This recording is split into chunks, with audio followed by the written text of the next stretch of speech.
She was surprised to learn that Betsy Ross's cousin Reese had been a witch. In fact, the book claimed that Reese had wanted to find a way to mass-produce the original American flag. After her first full day of classes, Drusilla just wants to wash her hands off in the bathroom. But that's when she overhears something incredibly disturbing.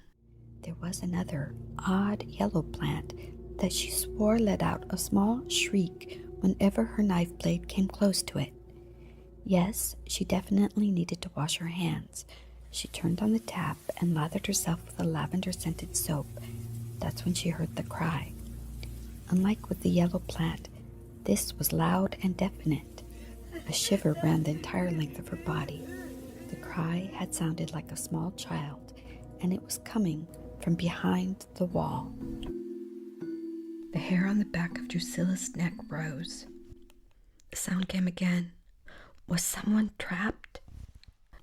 Drusilla flew across the room and clutched for the doorknob.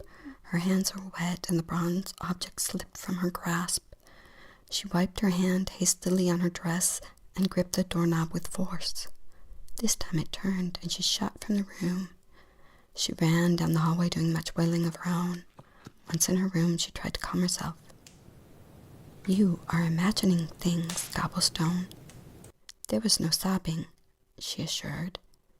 "How very unlike you. Didn't Madame Trixie always remind the orphans to never give way to imaginary fears?" "You are a lioness in the very bosom of spring," Drusilla said to herself, trying to calm down. She reached down and peeled off her shoes, using them to wedge her door open. Light filtered in from the windows in the corridor, but the room was still dark. Shaken, she lit the candle on the writing desk with matches from the top drawer. It cast a pool of warm light, and she sat down and opened her history book. It was hard to concentrate with her heart pounding and her ears on high alert. 20 minutes passed without event, then 30. It took her over an hour of rereading the same sentence 100 times before she calmed down. Thankfully, the history book, Witches of the New World, was fascinating. She found herself concentrating more on the words written in the text as she began to revel in the many witches' roles in the Revolutionary War. She was surprised to learn that Betsy Ross's cousin Reese had been a witch. In fact, the book claimed that Reese had wanted to find a way to mass-produce the original American flag with its stars and stripes. So she bewitched a longer than normal sewing needle to complete the task. Unfortunately, the needle went rogue, picking locks on outhouses to reveal colonists in vulnerable poses before settling down and becoming a coveted conductor of the Wissahickon Whistling Witches. Goodness, Drusilla thought, there's a lot of history that Madame Trixie never taught me. She wondered how she would pass tonight's test. She studied diligently until the clock in the tower chimed 9.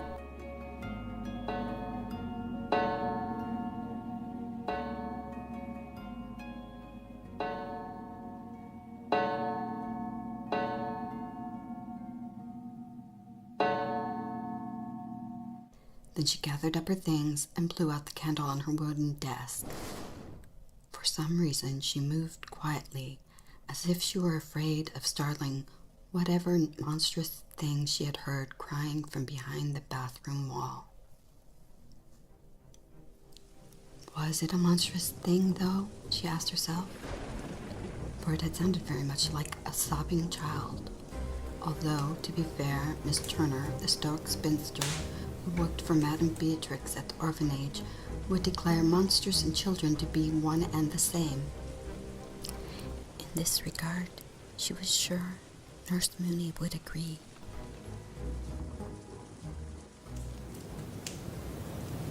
"You are a lioness in the very bosom of spring," Drusilla sputtered again before slipping her feet into her loafers. She headed to the staircase and began her descent. Occasionally she passed other students returning to their rooms. None of them greeted her.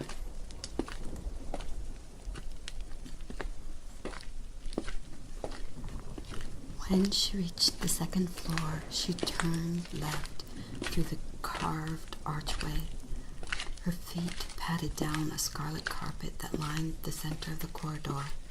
She passed the official BE room and was surprised to see it aglow with tiny silver lights hanging from the ceiling. Beautiful, like a galaxy of stars, she murmured. Glowworms, said a voice. Drusilla jumped. A second later, her eyes sought the face of the speaker. It belonged to a tidy, young teacher, dressed in black and wearing a pearl choker. Sorry there, didn't mean to startle you. Those are glowworms you see hanging from the ceiling. But what is a student doing down here at this hour? Everyone your age is supposed to return to their room by 9:30 on a weeknight. Although the older girls are allowed to stay in the study halls until 10. Regardless, nobody is supposed to be here on this wing at this hour. You should know that. Ah, wait a minute. You must be the new girl. I'm Professor Nip. Drusilla nodded and produced the hall pass from Hastings. Nip frowned. Right, well, the fact that you're new explains why you're not in uniform, she said, and gave a smile that did not quite reach her eyes. I suppose you haven't been issued a pinafore yet. That's fine. Go on. But remember, you must be back in your room by 10:30. You remind Hastings of this policy, okay? You tell her Cordelia said so. Drusilla had no intention of telling Hastings anything. She couldn't risk another disagreement. It's lights out at 10:30, and by lights out, I mean lights out. All the lamps in the entire school are turned off, and all candles are snuffed. In fact, the snufflers will begin their round shortly. You will see them floating along the corridors. The people snuffing the candles will be floating along the corridor? Drusilla asked, filled with awe. Nip looked confused. No, the snufflers are able to do it well enough on their own. Although, don't get in their way, or you will get beamed. Happened to me once. She tapped the side of her head with a bejeweled hand. When I was new here, a long, long time ago, it really hurt. I both passed out and vomited all at the same time. Anyway, the bedtime snufflage is over by 10:30. Otherwise, we find girls stay up way too late. Anyway, the entire castle becomes completely dark. Drusilla found this news alarming. All of it? She asked, and there was a slight tremor to her voice despite putting on a brave face. And as alarming as dark corridors were, Drusilla had no idea that things were about to get much worse for her with her upcoming late-night exam. Thank you so much for watching my video. If you enjoyed this Dark Academia story, note that it continues. You can click on the link at the end of the video